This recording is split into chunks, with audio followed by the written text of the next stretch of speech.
Welcome back to a new one on this channel. In this occasion is the REPRO-5. At the first glance, this is a very simple synth to learn, but you have a lot more firepower. Inside the tweaks, right here, you have a lot of different controls that you can use, and then you have the matrix. So if you already know how a REPRO-5 works, the main panel should not be a problem for you. So you can skip to the section where I show you how to use the tweaks and how to use the matrix, because this is the most challenging part to learn from this synthesizer. But since you might be starting with synthesizers and this is a deep dive, I will start from the very beginning. Before we start with the deep dive or course, because this is like a crash course about this synthesizer, if you liked all of this, remember to like and subscribe to the channel if you can.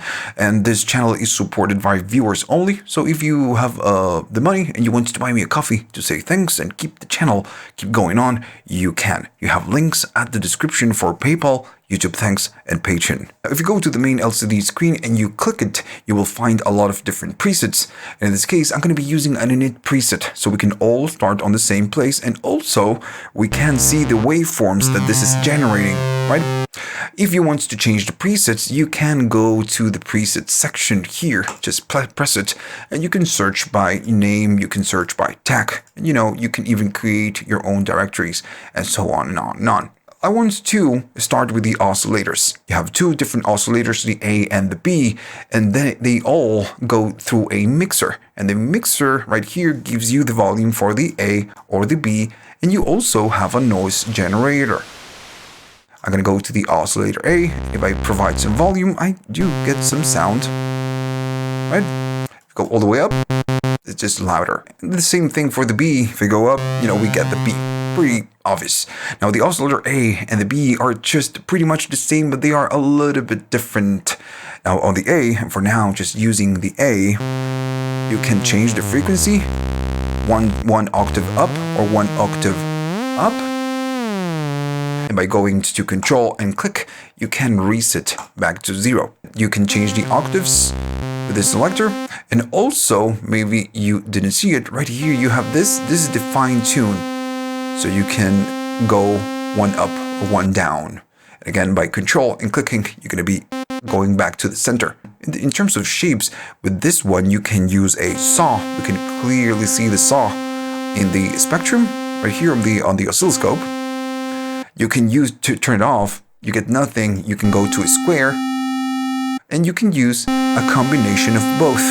Now, when you use both, it will go louder. Now you have a different option for this, for the oscillators hidden inside the tweaks, right? So we're going to talk about this much later, but the tweaks section will affect whatever this oscillator and the shapes, what they can do and how they sound. When you have a pulse selected, you can change the width of the pulse width. And then you have, the good old common sync. But this one works with the B, so let's talk about the B. Now, the oscillator B, you have pretty much the same thing. You have the frequency. If I play something, you can go down one octave, go up one octave. We can fine tune by one up, one down, and again, you can change the octaves with the control. Now, on this one, again, it's a little bit different from the other one because now you have more shapes. You have the saw. Now you have a triangle, and then you have a square, and it's the same shapes. And you can even change the pulse width with this control. Cool.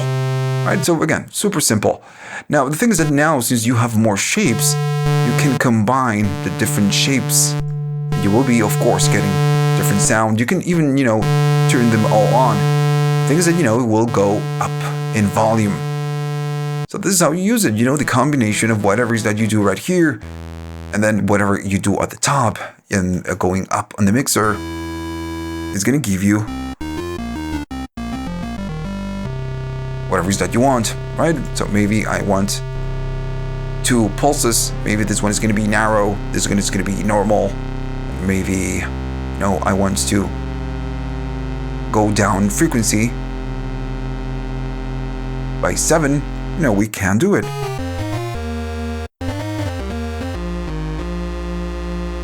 Now, you have other controls like the low frequency and the keyboard. And for now, again, I'm going to go all the way to the B and maybe reset back everything to center. So the keyboard means that the oscillator B, it's listening by default what we play on the keyboard. So if I go to my keyboard, I'm using a MIDI controller and I play a key, and you can see it right here, below.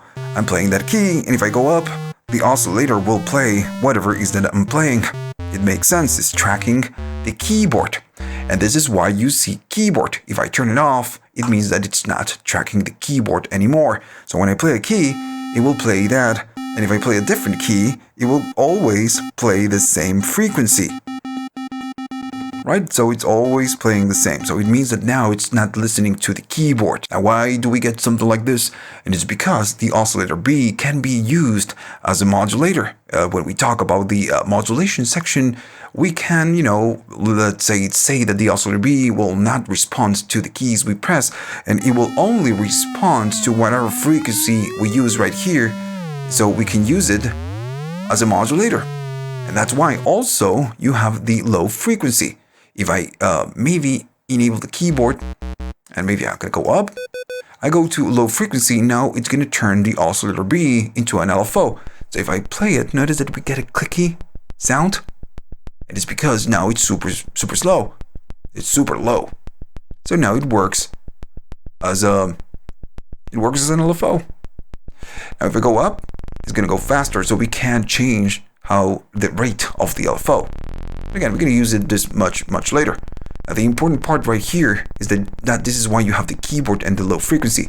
If this one is on, as I go up in frequency, notice it goes faster, and as I keep going down and pressing other keys, it will change the speed because it's listening to my keyboard. But if you want to use this as a constant LFO and you don't want the LFO or the modulation to go up, to go fast or to go slow, you can just disconnect it from the keyboard, and now it's going to be a constant LFO. But we're going to talk about this much later. I'm going to go to an init patch and I'm going to show you the sync. Now this is the classic oscillator sync sound.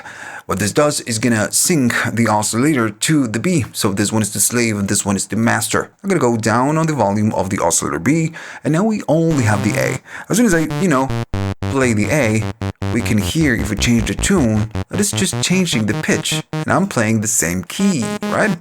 So when we sync it, now it's not going to work that way anymore. This oscillator will be synced to whatever we do on the B. So even if I go up or down, notice it changes how it works, but it's not changing the pitch because this one is synced to the B. So if I go to the B, even though it's not going out, and this one is synced to the B, I can change the oscillator B, and whatever I do on the B will make it, or the A, will make it react to whatever we have on this one. And this is how, a classic oscillator sync works. Now the thing is that oscillator sync works really well, sounds really well, when you modulate the different sources and when you separate the sources. Now, if you're using a square and a square, same octave, same frequency, same everything, it doesn't sound that good. So when you separate them and you modulate the controls or the frequency, you're going to get this cool oscillator sync. By default, right here, you don't have any controls to modulate other by, to do it by hand, just like this. And you can find this modulator on the left-hand side of the screen, which is the voice mod or the wheel mod. And I'm just to give you an example, and we're going to do it again much later. I can go to the frequency of the A. This one is going to modulate the frequency, this control. And I can use the filter envelope, which is going to be this filter that we have right here. So if I go up and I decide to do something else, whatever it is that I do with this envelope is modulating this frequency control. And we get, the sync.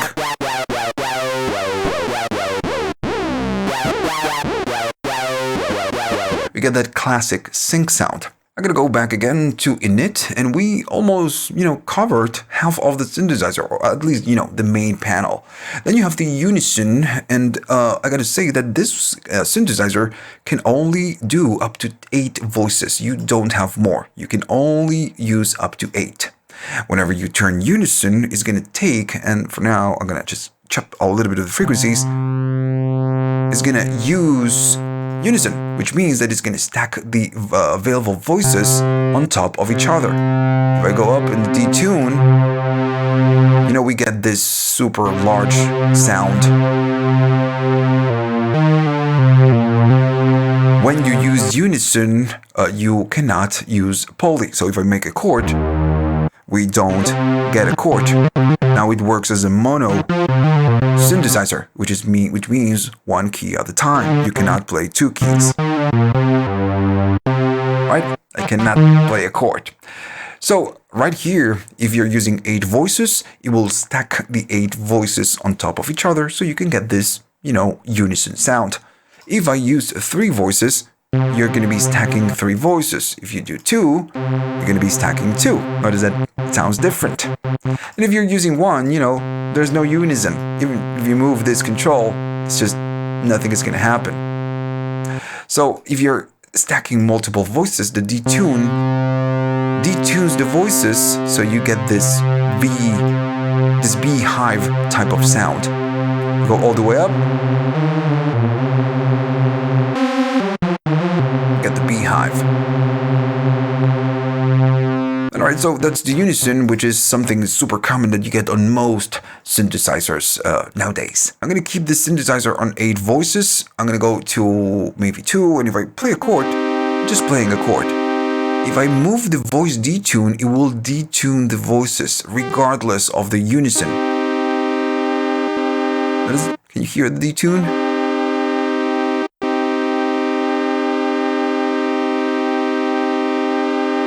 So if you want the synthesizer to sound a little bit more, more analog, because the voices are just a little bit offset, you can use the voice detune. It's not just for the unison. Right.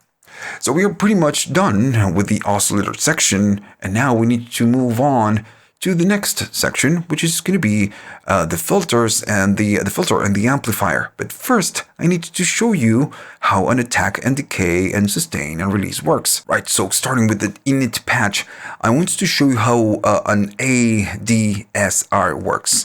And I'm showing you this because, you might be starting and you don't know how an ADSR works. So I'm going to give you a 101 right here. If you already know how it works, you can just skip this section and move on to the next one. I'm going to just use maybe one oscillator. And if I play a key, it just sounds like that. I'm going to go down and down and down on all the controls that you have right here.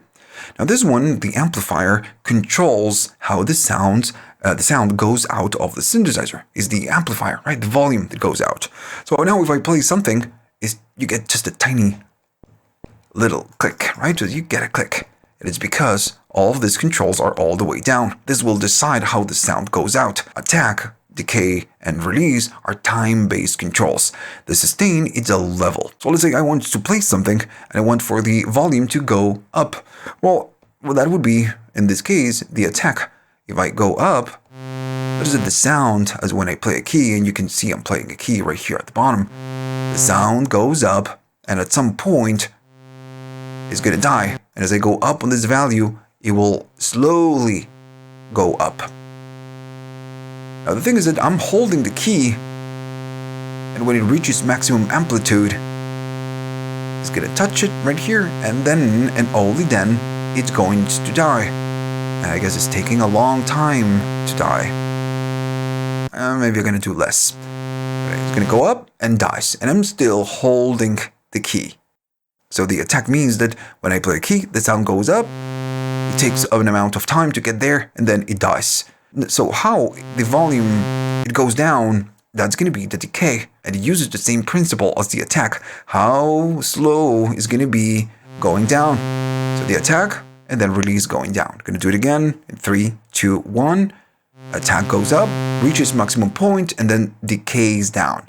If you want to slower decay, you just need to go up on this control. It will go up, and then it will slowly go down. Now the thing is that maybe, since I'm holding a key, I want for the sound to sustain at some point. Well, that's going to be the sustain. So I'm going to maybe do something like this. So it goes up, and then goes all the way down. And I'm still holding a key. The sustain will decide where the decay will stop going down in amplitude. So let's say I want to stay there at this point right here. So when I play the key, it's going to go up, it's going to enter decay, and it's going to stop right here at this amplitude. So that's the sustain. One thing that you need to know is that if you go all the way up on the sustain, you're pretty much disabling the decay stage. That is, it will never decay or go down in amplitude. Even if I'm holding or doing anything else, it will not go down. So right here you need to make a choice how you want for this sound to go down, or if you want to sustain it at all. And then you have the release. For now I'm going to keep a little bit of sustain. Once I release a key, the sound will die. So I'm going to release it in 3, 2, 1. The sound dies. So the release means what's going to happen when I release the keys. So if I do nothing, it's going to die instantly as soon as I release the key. So if I go up on this one, now we have a tail, right? I'm going to play. I'm going to release it in 3, 2, 1. And it will slowly go down. If it is all the way close, it's going to be super fast. I'm going to release it in 3, 2, 1. The sound dies instantly. And all of this, really depends on what you want to do. And I'm going to maybe go down in the cutoff. If you want maybe a pad sound, well, maybe you want a slow attack, maybe slow decay, a little bit of sustain, and maybe you want some release. So when I play a chord, it will slowly go up. You're going to be getting this sound. Maybe I want a little bit more release, so I'm going to do it again.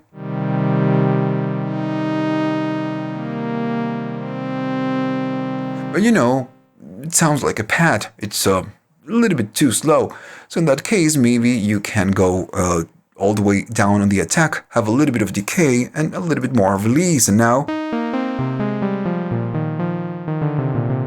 you have a different type of sound. Maybe if you want something more bassy and more, maybe let's say short, you can keep the sustain all the way up and just go down on the decay and go down on the release. And now we have a bass type of sound. So the envelopes, again, really shape how the sound goes out of the synthesizer, and especially how we modulate this control. This is a subtractive type of synthesizer. We use the cutoff to chop higher frequencies and we modulate the cutoff. So right here we have an envelope that will do that job. And how it works the same way as the amplifier, right? We have the same controls. Since now we know how the ADSR of the amplifier works, now we need to talk about the filters. And we already know, how an ADSR works. Now one more thing that you get in this synthesizer is going to be the velocity.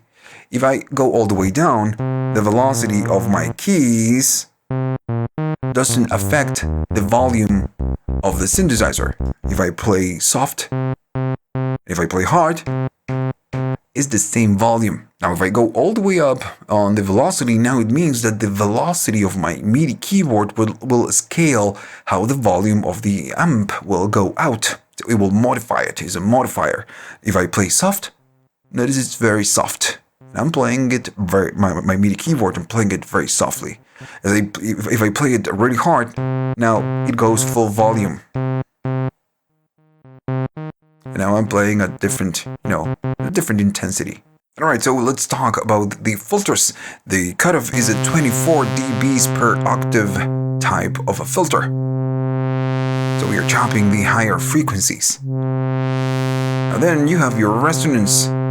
And as you go up, you will create a bump right here at the breakpoint. Something that is very common with this type of filter from this synthesizer is that when you go up in resonance, it's going to lower the lower frequencies. That is how when the bump goes up, the rest goes down. And if you go over 60%, you will start to get a resonant peak. And of course, if you modulate the cutoff, you get this this nice resonant wow. Now, if you go all the way up on the resonance, it will start resonating, or self-oscillating. Now in this case I'm using a little bit of reverb just to make it a little bit less harsh. If you want to avoid this self-oscillating less than 60%, it's just normal. Notice that right here, we start oscillating. And then the rest of the controls are just pretty simple. You have the envelope amount, which is how much we use of the ADSR to modulate the cutoff. And then you have the keyboard amount. So first I'm going to go to the envelope.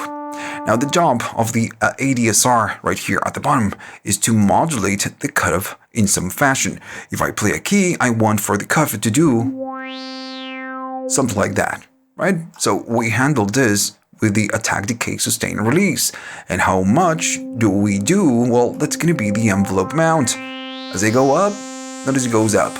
So now if I play a key, this will follow, or the cutoff will follow whatever the ADSR says. If I do a slow attack and maybe a decay, a little bit of a sustain, and then release, notice that we get that motion. So it's going up and then going down. And all depends again on what you want to do. If you want to create some kind of a pad, if you play a key or maybe just maybe a chord, you do a slow attack and maybe a slow decay, and you will be getting something, faster. If you want something a little bit faster, maybe some keys or plucks, you would go to something a little bit faster. And the envelope amount, remember, it shapes how much of this modulation we apply to the cutoff. If I do less,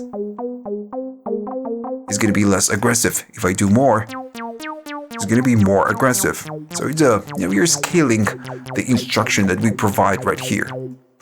Now then, just like the amp, you have the velocity. How much the velocity will affect the intensity or the depth that we do or we get when we modulate the cutoff. So if I play very soft, it's just less aggressive. If I play hard, it's much more aggressive.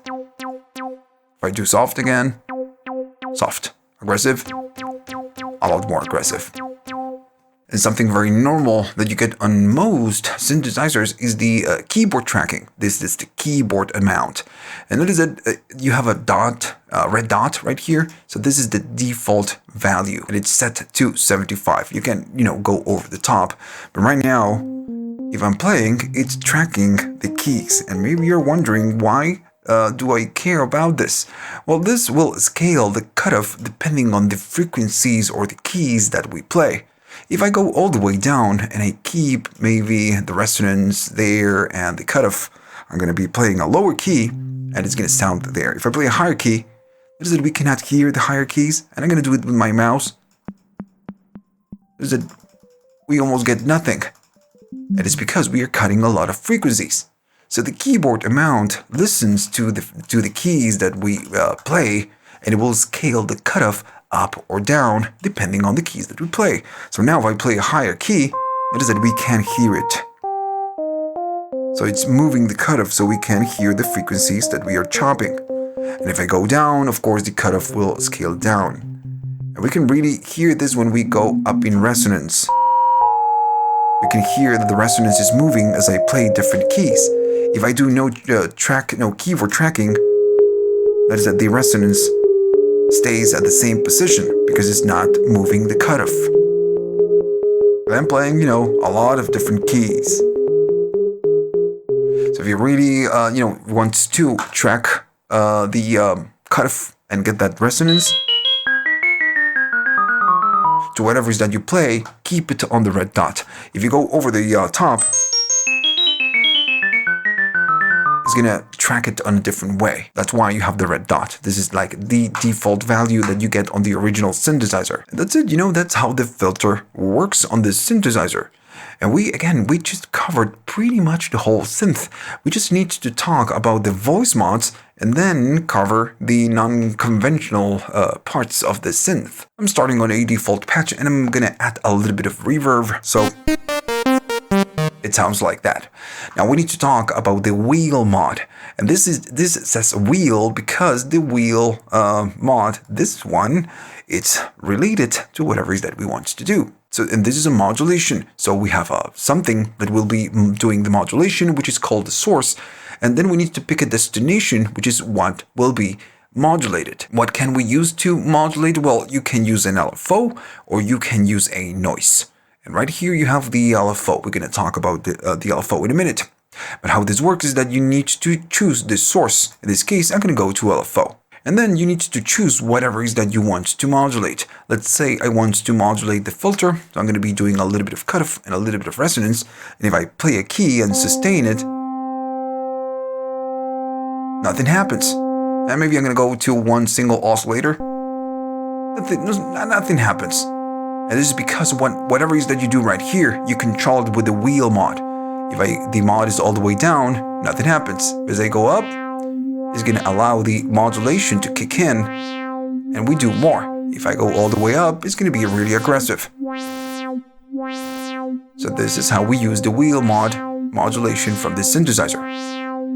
What if I want to modulate something else? Well, you can do maybe the B pulse width modulation. I'm going to go up on the B.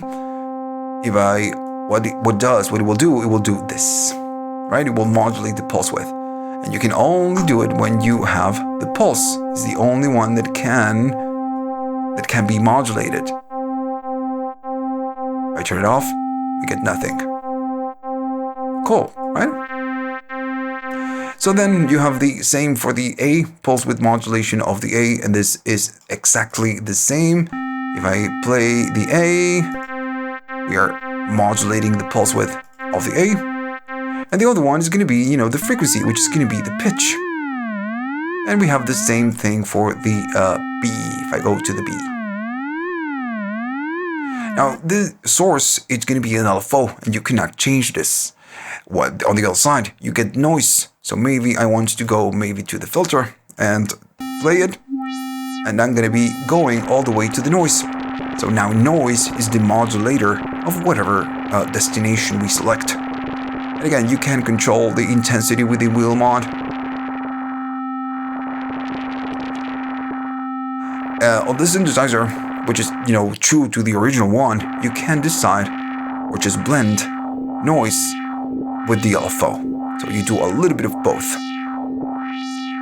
Cool, right? Again, this is how the original one works. And then, of course, at the top you have the LFO. This is a little bit more complete than the original one. And you get the rate, which is going to be, and for now I'm just going to leave it in LFO. You get the rate. If you go down, it's going to be super slow or super fast. And right now, it's on hertz.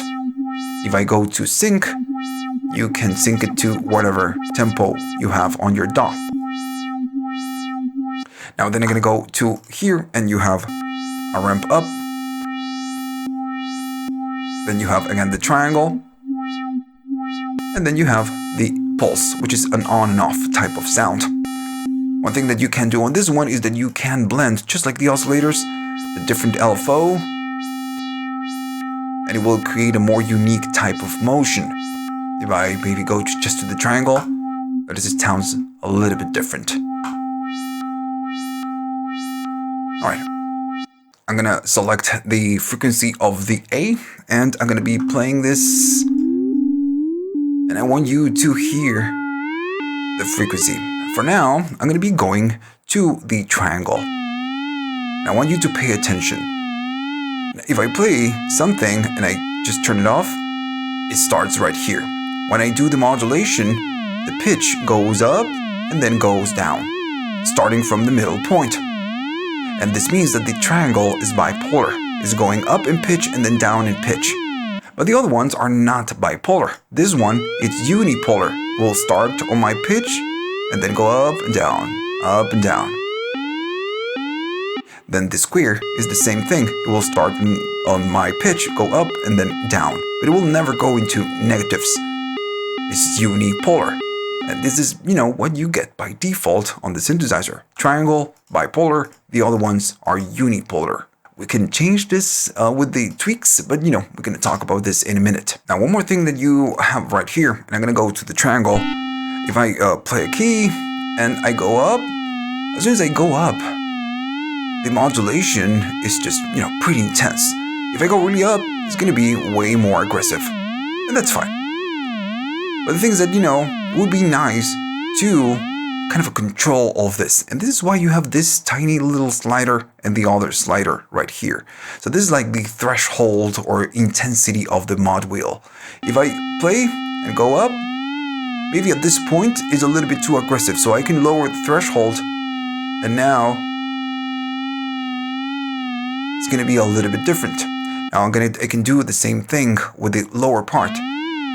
Notice that the wheel is all the way down, and since I'm moving this, the lower point is going to be this intensity, this amount. It doesn't matter that it's all the way down. If I go up, it's going to be a little bit more intense, but not as much. So again, this is actually pretty cool that you have this, because you can control the modulation or the depth or intensity a little bit better. Pretty simple, but then you have the voice mod is the third modulation, or maybe the first, depends on how you see it. But you only have two, the wheel mod and the voice mod. That's it. Now I'm gonna show you how the voice mod works. On the wheel mod, we can use LFO and we can use noise to run a modulation. This is our source.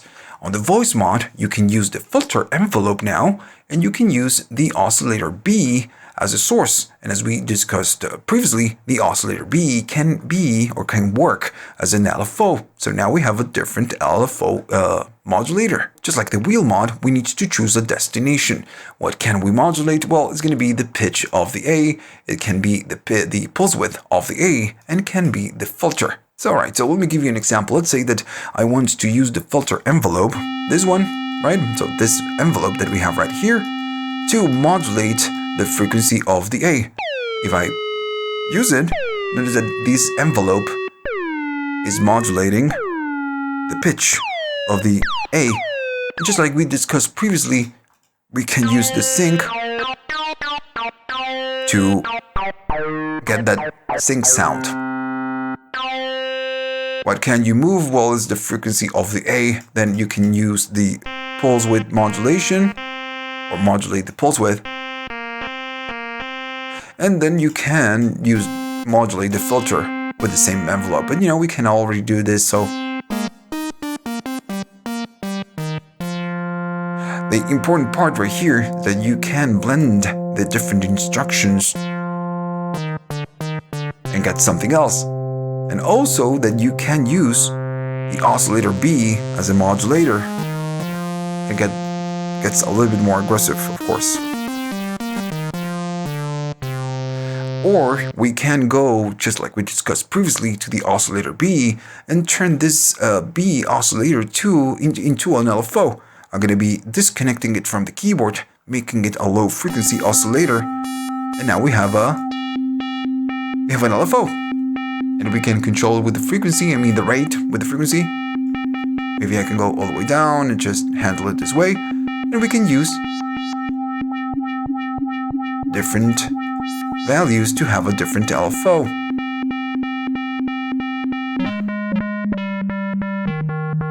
Now, notice that if I play different keys, the LFO is constant. If I enable the keyboard, if I play higher keys, it's going to be faster. And as I go down in frequency, the LFO will be slower.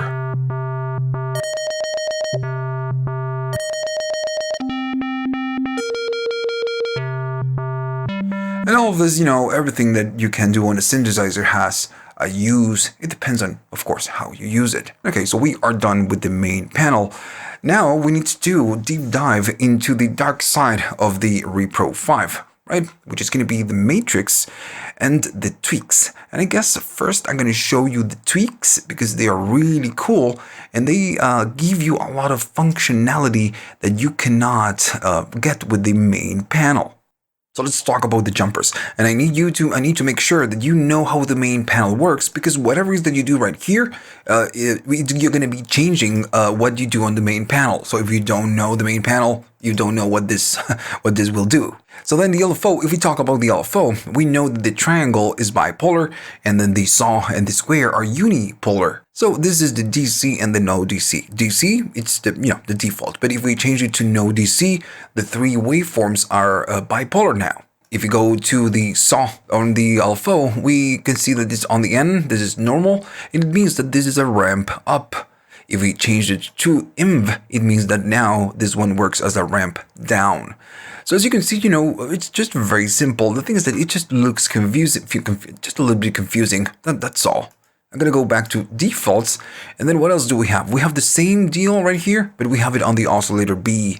If I go to the B, the saw, it's ramp up. But if I go to INV, now it's going to be a ramp down. Going to go back to normal, and if we keep going down, you need to follow the mouse. Right here, we need to talk about this. So by default, and I know it sounds a little bit, we can use a little bit of reverb. Why not? So if I go to the LFO, to the wheel mod, I know that I can use the LFO to modulate maybe something like the filter by using the LFO, and we use the mod wheel. But we can also use the noise as a source, right? We know this. On the tweaks, what we can do is we can change noise and use sample and hold, which is going to be a way of random. That is, it's just randomly modulating the cutoff up and down, and I guess I'm using a ramp up. Now, the sample and hold is still tied to the frequency of the LFO. So if I go faster, the change is going to be faster. Now, one very common example could be maybe just modulating the frequency of the A. Right? It's that computer type of sound. Maybe if I go to square, what that we got? It says sample and hold now. So that's the main difference. Instead of noise, you can use sample and hold. But always remember that the LFO controls or needs, the sample hold needs the LFO, right? Okay, so what else do we have? If I go right here at the top, notice it says feedback instead of noise. So this one, and I'm going to disable the modulation, instead of using noise, what it will do, it will use feedback. So whatever that comes out from the synthesizer will be fed back to the back of the synth. This is what would happen on a real synthesizer, and we should be getting something. Now, if I play a key, nothing happens, right? It is because we need some sound to feedback. So instead of noise, we get, again, this feedback type of sound. If I go down, notice it sounds a little bit different. We get more bottom end. Alright, so let's just keep moving. I'm gonna put in noise because it's just the default. And what else do we get? At the bottom, you have the Unison note priority. This means that when you're working on Unison, and I'm gonna do it right now, maybe I'm gonna use 4 voices. I'm gonna be playing a key, maybe I'm gonna cut a little bit.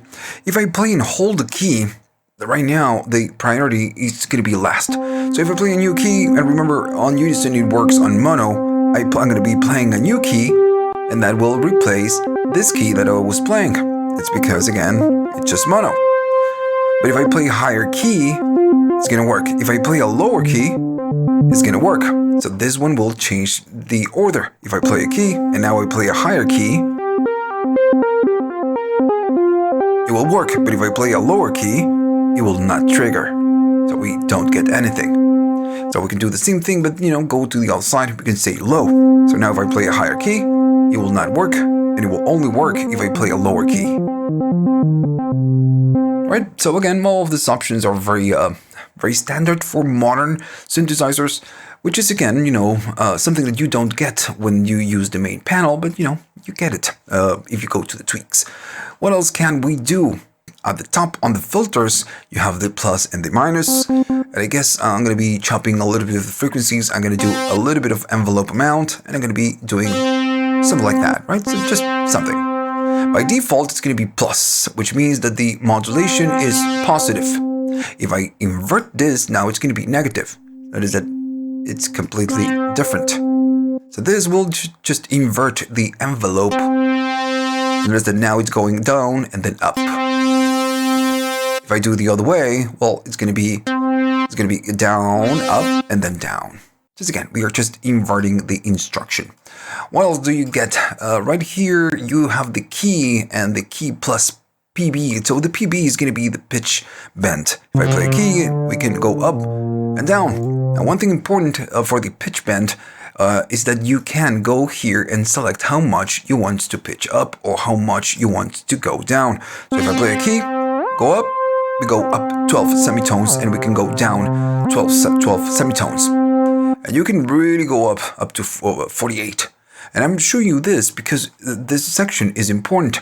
If I play a key and I do some cutoff, when I use the pitch bend, it's not affecting the cutoff. When I go up and pitch, notice that the cutoff, it's super dark. So it will not move the cutoff when we use the pitch bend. So if I go to key plus pitch bend, when I go up, it will scale or move the cutoff so we can hear the higher frequencies, and so on and on and on. Now, if you have this on just 2 semitones, you're not going to hear a lot of difference, so you need more range. Another thing that you get, and I'm going to make sure that everything is on default, I'm going to go here to the poly voice, and I'm going to get out of Unison. If I play a key and I keep playing, notice that we have 8 and we have 8 voices. I'm going to go to 8 voices. If I play a key, it's going to be always the same light. So it's the same voice. If I play a different key, it's going to be a different voice. And all the different keys are allocated to all the different voices. But they are not changing. So if I go to off, it will allocate whatever it is that I'm playing to a different voice. So it's going to be like randomly going to different voices every time I play. Why is this is important? Well, it's because of the detuning. If I go back to on and I play one key, it will always be like that. But now, if I go to off, notice that when I play different voices, they are detuned. So all of them are just different. So if you want to do something like this and you want something a little bit more constant, maybe the relocate should be on because you're going to be playing a constant voice. But if you want a little bit of inconsistency, in this case, because you're using the detune, you can go to off. Another thing, which is, this is super useful, is going to be the voice panning. All the different voices can be panned differently. And I'm gonna do it a little bit more aggressively so you can really hear the difference, right? So every time I play a key, it's gonna pan it. Cool? The thing is that since this is on, it's every time that I play different voices, they're gonna be panned to the same side. And if I play the same key, it will always be the same side. But now if I go to off, all the different voices are gonna go, it's just gonna take to the left or to the right, depending on what I'm playing. Cool, now I'm going really aggressively so you can really notice the difference. I'm gonna go to a default patch, just to start from the beginning, and I'm gonna go down on the output just a tiny little bit because I need to use the raw without effects, without anything, because we need to talk about the oscillators and the filters. And right here, we go really geeky. Some of the options are very specific, let's say. So I'm going to go to the oscillator A and I'm going to stay, I'm going to stay on saw. So for each of the oscillators, we have different emulations, let's say. Ideal is going to be more crispy or more precise or modern, let's say. Then we have the default, which is going to be the P5, which is modeled after the Prophet 5. So we have something closer to that.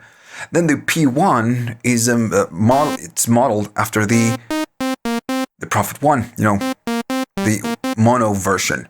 And all the different oscillators, they sound a little bit different, especially if you press and hold. Notice that the shapes and they sound a little bit different. But the main difference right here is that the ideal is the more digital, let's say. The P1 and P5 is the modeled version from their unit. And then you have a 5 that is old. And this one, again, is just a little bit inconsistent in terms of the tuning. If I go to ideal and old,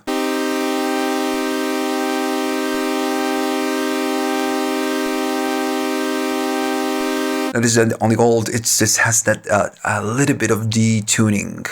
So if you want to make the the synthesizer sound a little bit more analog or old, let's say, or vintage, well, then go to P5 old. I'm gonna go back to the P5. Now, when using a pulse, I'm gonna go to the pulse and just play it. We get that. If I go to P1, we get pretty much the same. Now, when I combine the both waveforms, I play the P1, it sounds like that, and if I play the P5, it sounds completely different. This is something that you need to be aware. The pulse is inverted, so the interaction between both waveforms is a little bit different. And also it will affect loudness. Notice it's one is pretty quiet and the other one is just pretty loud. Now then you have the same options on the oscillator B. You have the ideal, P1, P5, P old, and at this point it's just completely the same. The only difference is that you have an option that says bottom. If I'm gonna go up on the oscillator B. If I play ideal, that's how loud it is. I go to bottom, it's way louder. That's the main difference. Why do we care about this? Well, when we use a triangle and we blend with the other ones, it's just gonna be, we're gonna get more bottom. That's why it's called bottom. What is this? Now, since this one is louder, it will change the combinations. So I will use the bottom. I'm using a triangle and I want to get a little bit more bottom. That's why, again, it's called bottom. If I go to the filters, you have different versions of the filter. The poly is the default one, and it has a different range than the other ones. I'm gonna show you in a minute. Then you have the crispy and the rounded. These ones are a little bit more open, and the resonance is just a little bit different. And then you have the driven, which is a variation of the 3320 chip, the ZEM chip, which is known to be used for this. And it's just a variation. The thing is that, again, they all sound a little bit different, and I'm going to need you to do some chopping and a little bit of resonance. If I go and do something like this, it sounds fine. Now, if I maybe go to crispy, notice that the range is completely different. Especially if you modulate this control. I go to rounded again, it's just a little bit different. If I even go to crispy,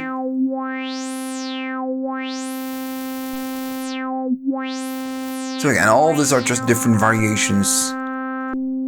The poly is way dark, super dark.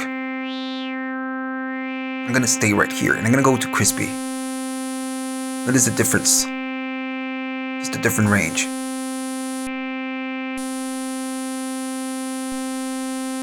And driven, again, is just driven. It's the variation of the filter. Now, my recommendation is that don't think about this too much. When you create a patch, come back here and check the different versions of the filter. Now, I'm going to leave it on poly because now we need to talk about the envelopes. These options, they change the envelopes, and it's, again, super geeky. By default, you have the analog. And the analog is it's a little bit imperfect, so it's trying to emulate the analog vibe of the synthesizer. So the times, and the curves are just a little bit offset for all the different voices. And again, it's trying to emulate analog. That's what you get on analog. If you go to ideal, this is a clear, the digital, non-linear ADSR. So it's just, again, more precise, let's say. But so far, nothing super weird. Ideal and analog. Main two options. But then you go to the other ones. You have the high sustain, the one shot, and the weird piano and piano 1, and the piano 2. I'm going to go to the high sustain. I'm going to keep it right here. I'm going to do a little bit of cutoff just to show you this, because for the just to show you the high sustain, I'm going to need to create a very specific example. And again, like I said before, we are entering into the really geeky, very precise territory. So let me just set it like that. I'm going to do maybe all the way, the sustain on this occasion needs to be all the way down, especially again for the filter and the amp. So if I play something, it's gonna sound like that. And I'm gonna go first to the maybe the analog. If I play it, we have a smooth transition from the bottom and then up. Now the high sustain is an emulation of a fault in a version of the Prophet. So yeah, it's just very detailed. If I play it, I want you to notice what happens. Can you see the difference? What is it? The right here, the sustain is just jumping to full sustain, and this is when the sustain is all the way up from over 85%. So if it's over 85, it will do it. If it's less, it will not do it. If it's all the way up, it jumps. That's the high sustain. And I told you this is just pretty geeky. Now then you have the other modes, which is going to be the one shot. And I guess for this one, I'm not going to do modulation. I'm just going to show you with the amp envelope. Right, so one shot. If I play something, yeah, we get nothing pretty much. So the one shot, it's almost like an AD type of envelope. Still, the sustain and the release, they modify or they affect the envelope. It is a little bit different. So again, if I want to create a plucky sound, maybe I'm going to go all the way to sustain down and release down. And I'm holding a key, but it's not sustaining. If I go up on the sustain, it will sustain for just a tiny little bit. So this one works almost like hold, almost. If I go all the way down on the sustain, even if I hold a key, nothing happens. It's just very clicky. Now this is the release will work. But again, if I hold the key, it's not sustaining. This is again why it's called the one shot.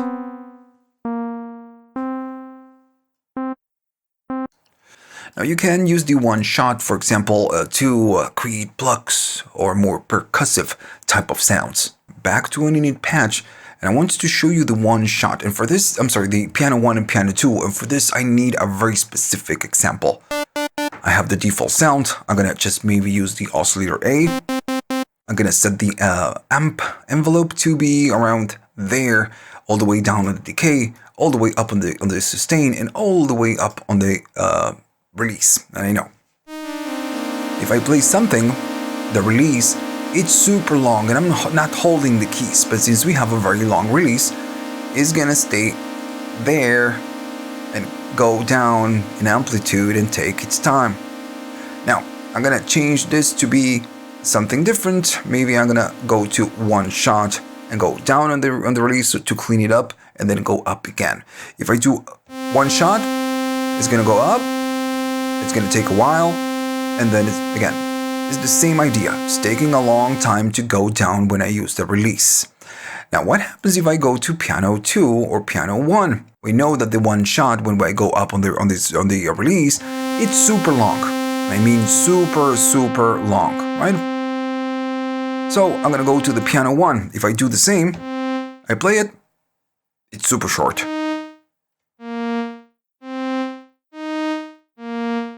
What happens if I go to the piano 2? It's a little bit different. It just kind of sustains at the top and then goes down really fast. So 1 is a little bit longer than 2, and 2 is shorter and goes down very quickly. So that's the main difference. And this really matters when you are maybe playing something a little bit with more keys, let's say. One shot, again, you have a lot of voices, it's going to be like that. But now if I go to piano 1, and if I go to piano 2, notice how the tail of the different voices, they abruptly go down, but the other ones on the piano 2, they are a little bit smoother. And this is the main difference of why you get these two versions. Now, last but not least, I'm going to show you this right now, so we can just go back and talk about the matrix. So you have the micro tunings. If this is off, the light is going to be off, so you're not using it. If this is on, whatever is that you play is going to be offsetting the tuning. So it's kind of changing how the keyboard works. And you have a lot of different profiles, right? And this one supports .tun files, which means that you can go to the web, download a very specific scale or just micro tuning for your keyboard, and use it, right?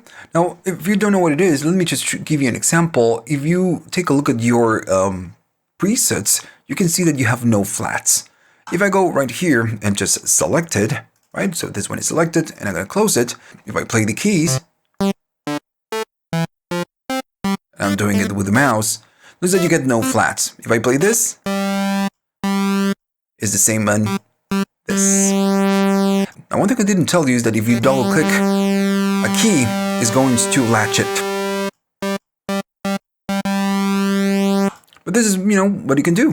It's just locking you to a very specific keyboard configuration or tuning of your keys. Now, again, I'm not going to expand on this. You have a lot. You can just fool around. And again, you can go to the web and just download the tune files and use them right here. Okay, so now it's time to talk about the matrix, the 2, 1, 2 that you have right here at the bottom. Now, this is not the easiest to understand. So I'm going to take my time and go step by step right here so everyone can understand how this works. At the top, you have this source. You can use the wheels, the mouse wheel. You can right click to select a different destination, different source. And right here, again, you can use the most common ones like mod source, Control A, Control B, I'm going to show you in a minute, and LFO. And you can use gate, triggers, key follows, velocity, aftertouch, the usual ones. So this is, again, your destination, what will be doing the modulation. I'm going to use a simple one, which is the LFO. And then you need to pick the destination. And right here is the same thing. You can right click and choose a destination, assigned recent, whatever, it doesn't matter. But you have a lot. But you can also just click and you can drag to whatever destination. If it's selectable, it's going to let you select it. Notice that this one will, but this one doesn't. So yeah, you can do this. So in this case, I'm going to use the LFO and I'm going to use maybe the cutoff. So then, we have the source and we have the destination. I'm going to be playing something and the LFO needs to modulate this control. That's the plan. And I'm going to, add maybe a little bit of effects. It needs to do something like that. So how much? Well, that's going to be the depth. If I go up, the LFO is going to take over and it will run my modulation for me. And of course, we control the shape and the rate with the LFO. That's it. We can go into negatives or we can go into positives. And that's it, super simple.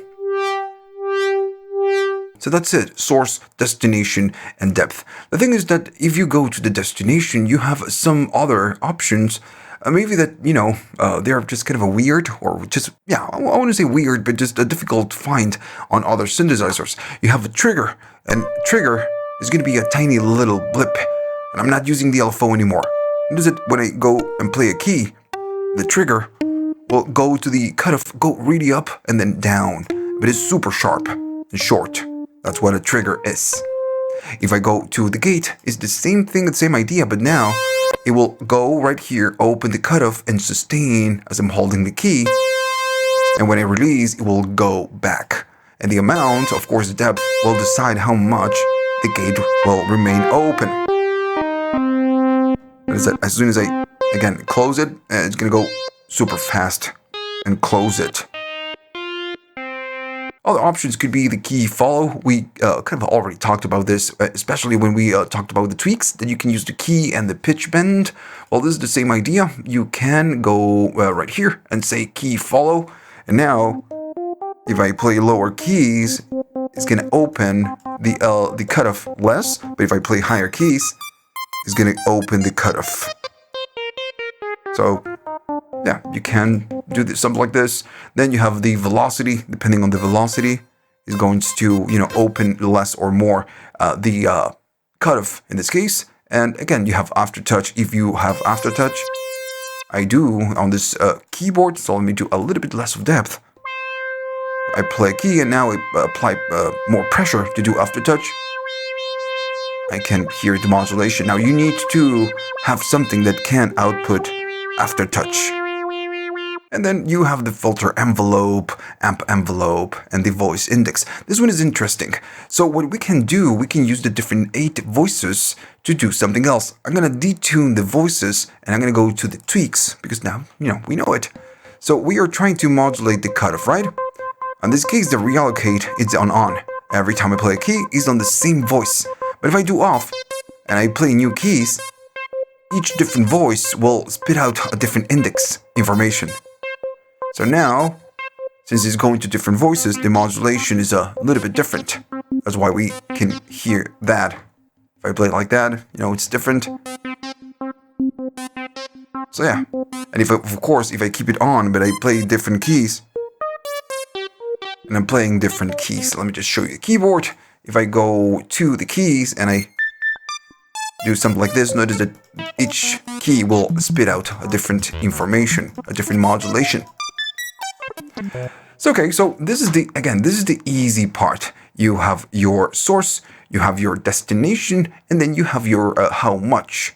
Then you have all the options at the bottom, and these ones are modifiers. Go back to an init patch and show you how the modifiers work. Now, right here, maybe I'm going to be going to an LFO because it's just easy to hear or to identify. And then I'm going to be going to maybe the frequency of the oscillator. I'm going to use just the A, and if I play now, nothing happens because we need to provide the depth. So I'm going to go up. Now, I'm using the LFO and I'm using the triangle. And the triangle is bipolar. If I use this one, it's just unipolar. It's going to start here, go up and down. But let me just go over here. It's going to start here and then go up and down. Because it's unipolar, but the triangle is bipolar. It's going to go up and down, up and down. Now, why am I telling you all of this? And I'm telling you this because all of this are modifiers. They will just modify how this works. The first one will shape the instruction in a different way.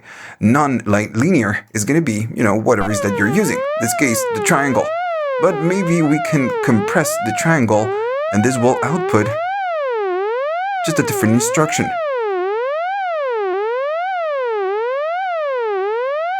Depending on what you're doing, what you're using to modulate is going to really change it. Or maybe it's just going to be a little bit different.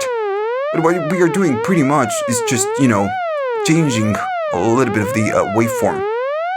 And this is how, of course. So very compressed and compressed are not so different than linear. It's just, a tiny little bit. As soon as I go to expanded, we start seeing the result. That is that the shape, it's completely different and how it moves. And then we have the very expanded, which is super obvious. It's up, down, down. So if you think about this, it's going to be like smooth, less smooth, nothing, and then crushed, and then more crushed. That's pretty much how it works. But again, it's just a modifier. Whatever it is that you use, you can modify it with this. Now then you have the other thing, which is going to be the rectify. By default, it's none. But I'm going to go to here, and I'm going to use half wave. And right here, it will let you know what it's doing. So if you remember, we are using a triangle, and the triangle goes to positives and goes to negatives. So it's bipolar. So this one will rectify it. If I play it, now it's unipolar. It's only going up, and it's removing the negative part. If I go back to none, it goes up, down, up, down. But this one will remove the down, remove the negative. Then we have the same, but the other, for the other things. So we have only the negatives, and it removes the positives. So now it's going from the pitch I'm playing, and then only down. Then we have full wave. Instead of removing, it's folding. So now the negative is up, and it goes up and down, but now it's twice as fast, right? And the range, of course, changes, but then we have the same for the full wave, but instead of going up, it's just folding down. Now, I'm telling you this right now, again, we are using a triangle, so it's the same up and the same down, but as soon as you start using different waveforms, even if you use the Control A or Control B, whatever it is that you do right here, is going to really change the instruction, because maybe when you go to positives, you might be getting something different than what you get when you go to negatives. So then you have unipolarized. So if you remember the triangle again, it's bipolar. So now it's unipolar. It's going up and down from the pitch I'm currently using. If I go none, it will go to up and down, up and down. This is just making it uni, which again is super useful, especially maybe if you go to tweaks and you make everything bipolar and maybe it's just way too aggressive. Well, you just go to the modifier and use uni, you make it uni. Now then you have the other ones, and I'm still going to use the LFO to the frequency. And first you have the Q, which is going to be quantize. If I play a key, it's just smoothly going up and down in pitch. And it's just linear, smooth, right? There's no stopping. So this will just change it to steps. If I do 2, now it's going to go up and down, but in steps of 2. If I go to 7, it's going to be in fifths. So, and of course, changing the rate will affect it. And maybe I'm going to go to 12, which is going to be octaves. And again, this is going to really change depending on the depth and the rate.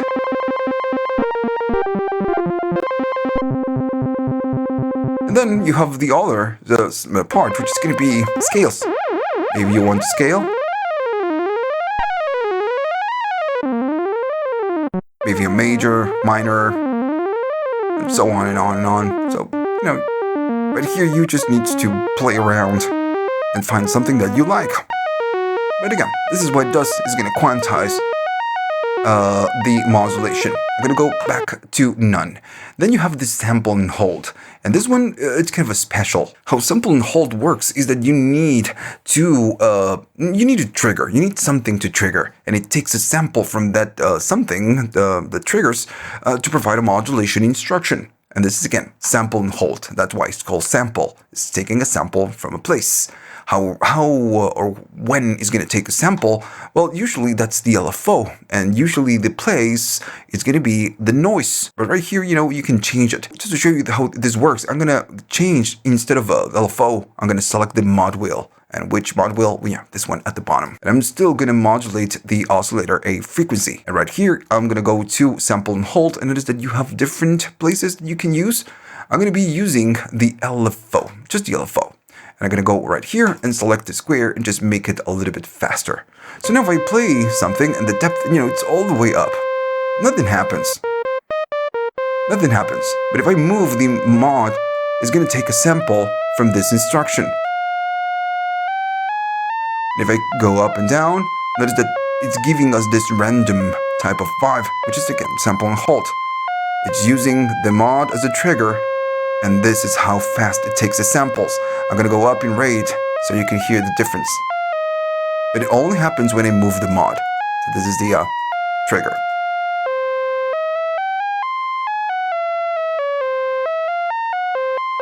If I go up and down, we're going to be getting that random type of behavior. Cool, that's the sample and hold. And now, these options, the sample and hold and the slew, and even the quantizer, these are things that you usually get with the modular type of synthesis, which is, a little bit weird to find on a synthesizer that it's not modular. But, it's cool. It's good to have it. What else do you have? You have the slew. And for this, I'm going to go to something super sharp, like, for example, this LFO. I'm going to select the LFO. And I'm going to go slower. So the square is all the way up and all the way down. It's super harsh, sharp edges, right? So the slew will soft those edges. So if I go too fast, this is like gliding, smooth now, then smooth. And now we can hear the difference. If I go too slow, now it's going to be super smooth up and down. So if you have something, maybe sample and hold, or something that it's just super harsh, you can, smooth the transitions with the slew.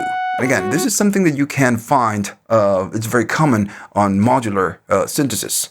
Now we are pretty much done. What's next? It's going to be the effects that you have right here. I'm not going to go through all the effects because I think this guide is just way too long and these are just effects.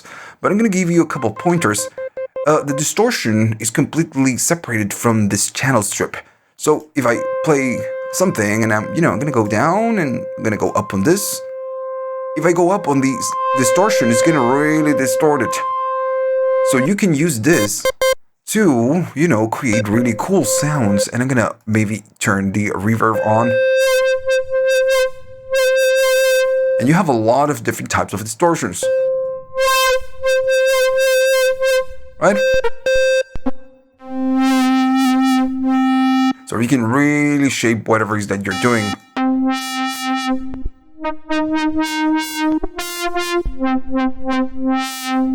Alright, so it's really cranky, and you have the mix control, because maybe it's just a little bit too much. You can blend it and control the tone, because when you distort, it goes really bright. Alright, so what else? If I turn this off, then you have the other side, which is going to be the strip or the effects chain, and you have a reverb, a delay, and so on and so on. But the thing is that you just need to select the different effects if you want to get something back from the effects.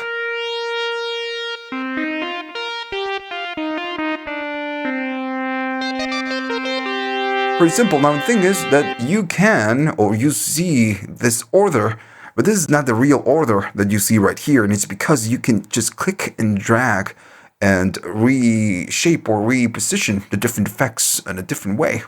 So maybe you want the drench, which is the reverb, at the end. Well, take the reverb and put it at the end. Maybe this one is the delay. I'm going to put it right here, and then this one off, and this one off, and this one off. And now we have a delay going into a reverb, or maybe a reverb going into a delay. And alright, so we are done, and I'm going to give you my conclusion now, if you care. And this is just my opinion. What you need to do is to download the trial, maybe try it first, and if you like it, then you get it. Now, if this is not the best emulation out there, this has to be the second. On my books, this one is the best emulation of the REPRO-5. It sounds real, it sounds powerful, and you don't get crazy modulation matrix, a crazy modulation matrix like you do on other synthesizers. But if you're looking to do that, to have a lot of modulation sources and matrices and a lot of LFOs, if you're looking to do that or to have something like that, maybe you need something else like Pigments or Serum or Current, or something like that. Maybe Diva, if we keep it on the same family, which is UHI, that's, you're looking for that. If you're looking for REPRO-5, this one is it. But then again, it's just my opinion. You always need to try it before you buy it, right? And okay, so if you liked all of this and you learned something new, please like and subscribe. And this channel is supported by viewers only. If you have the money and you want to buy me a coffee to say thanks, you can. You have links in the description for PayPal, YouTube Thanks, and Patreon.